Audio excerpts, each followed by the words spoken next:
मंताज़ मौलाई के बारे में। मंताज़ मौलाई जो हिकिड़ो वाक़ियो तव्हां सां शेयर कंदासीं। दोस्तों, मंताज़ मौलाई हिकिड़ी महफ़िल में वियो। उन महफ़िल में जहिड़ो थी पियो, ॿिनि धुरनि में जेको आहे डंडा ऐं कुहाड़नि सां हिक ॿिए ते हमिलो कयो। ऐं मंताज़ मौलाई इन जहिड़े में छा महफ़ूज़ रहियो या मंताज़ मौलाई किथे लिकी वियो, तफ़सीली वीडियो में ॻाल्हि कंदासीं। पुलिस उन महफ़िल में पुॼी वई ऐं कुझु माण्हुनि खे सरदार पुॼी विया ओस पास जा ऐं माण्हुनि खे ठाहिण जे लाइ। दोस्तों, इहो वाक़ियो तव्हां सां शेयर कंदासीं। इहो वाक़ियो आहे मंताज़ मौलाई जो ऐं इहो वाक़ियो पेश आयो आहे जेकमाबाद में। दोस्तों, मंताज़ मौलाई तव्हांखे ख़बर आहे सिंध जो हिकु बहितरीनु फ़नकार आहे हिन वक़्तु 2025 में।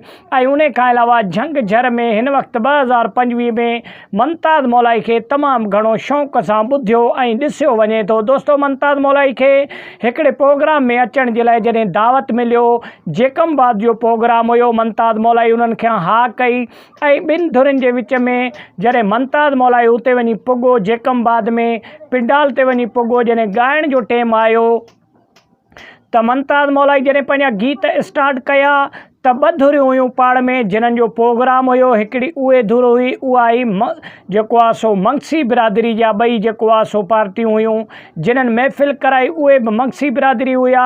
ऐं जेके पासे में वेठल हुया उन्हनि खे जेको आहे सो जेको आहे सो मंताज़ मौलाई सां तमामु घणी नफ़रत हुई ऐं मंताज़ मौलाई खे ॿुधण ओपन जेको आहे सो गवारा न पिया कनि। मौलवी टाइप माण्हू हुया।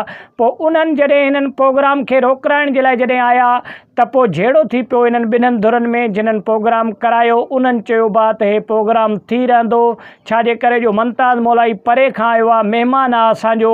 सो इन जे करे उन प्रोग्राम खे उन्हनि बंदि करण खां इनकार जॾहिं कयो त ॿिनि धुरनि जे विच में जहिड़ो थी पियो, डंडा ऐं जेको आहे सो कुहाड़नि सां हमिलो थियो। ऐं उन खां पोइ पुलिस बि घुराए वई ऐं उन जहिड़े खे थधो कयो वियो। ऐं पोइ जेको आहे सो इन मामले खे ओस पास जा सरदारनि अची इन खे रफ़ा दफ़ा करे ऐं प्रोग्राम मंताज़ मौलाई जो जेको आहे सो कंटिन्यू करे सॼी राति मंताज़ मौलाई उते ॻायो।